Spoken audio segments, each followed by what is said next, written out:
क्यों पढ़ते हैं शिव जगन्नाथ भगवान प्रत्येक वर्ष बीमार? आइए जानते हैं। उड़ीसा प्रांत में जगन्नाथपुरी में एक भक्त माधव दास जी अकेले रहते थे। संसार से इनका कोई लेना देना नहीं था। अकेले बैठे बैठे भजन किया करते थे। नित्य प्रतिदिन श्री जगन्नाथ प्रभु के दर्शन करते थे और उन्हीं को अपना सखा मानते थे। प्रभु के साथ खेलते थे। प्रभु उनके साथ अनेक प्रकार की लीलाएं किया करते थे। भक्त माधव दास जी अपनी मस्ती में मग्न रहते थे।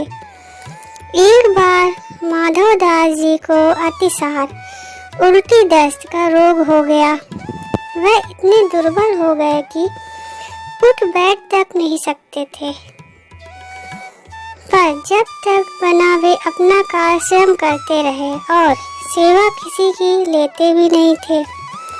कोई कहे महाराज जी हम कर दें आपकी सेवा, तो कहा करते थे नहीं, मेरे तो केवल एक जगन्नाथ जी ही हैं, वही मेरी रक्षा करेंगे।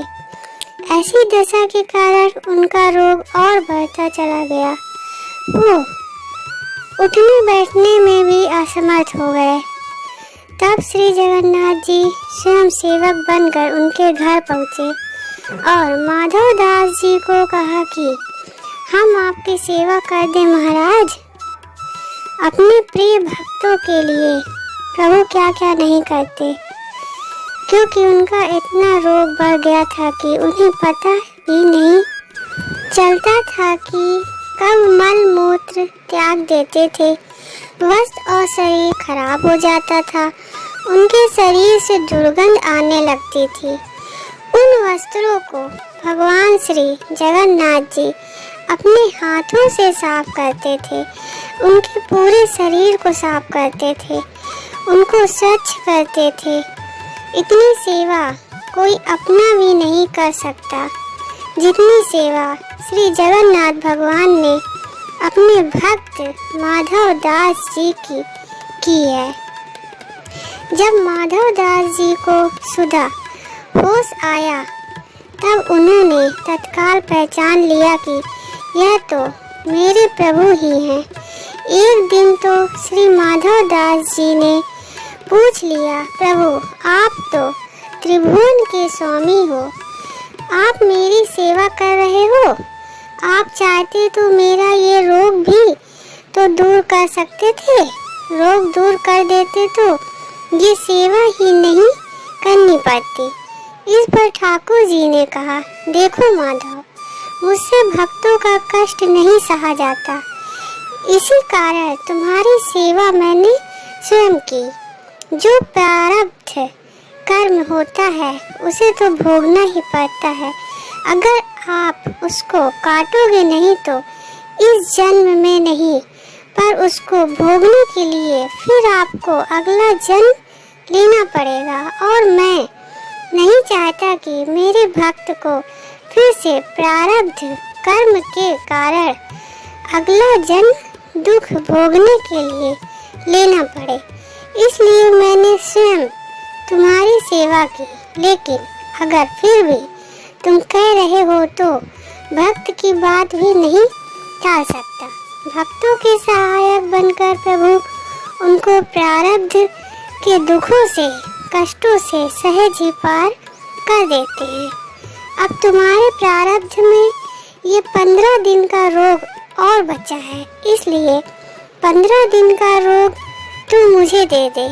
15 दिन का वो रोग जगन्नाथ प्रभु ने माधव दास जी से ले लिया। इसलिए आज भी जगन्नाथ भगवान रोगी होते हैं। भक्तों की वात्सल्यता के चलते आज भी वर्ष में एक बार जगन्नाथ भगवान को स्नान कराया जाता है, जिसे स्नान यात्रा कहते हैं। स्नान यात्रा करने के बाद हर साल 15 दिन के लिए भगवान जगन्नाथ आज भी बीमार पड़ते हैं। 15 दिन के लिए मंदिर बंद कर दिया जाता है। कभी भी जगन्नाथ भगवान की रसोई बंद नहीं होती, पर इन 15 दिन के लिए उनकी रसोई बंद कर दी जाती है।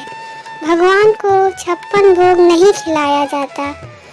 उसकी जगह इन 15 दिनों भगवान को काढ़ों का भोग लगाया जाता है। इस दौरान भगवान को आयुर्वेदिक जड़ी बूटियों का भी भोग लगाया जाता है। जगन्नाथ धाम मंदिर में तो भगवान की बीमारी की जांच करने के लिए हर दिन वैद्य भी आते हैं। काढ़े के अलावा फूलों का रस भी दिया जाता है।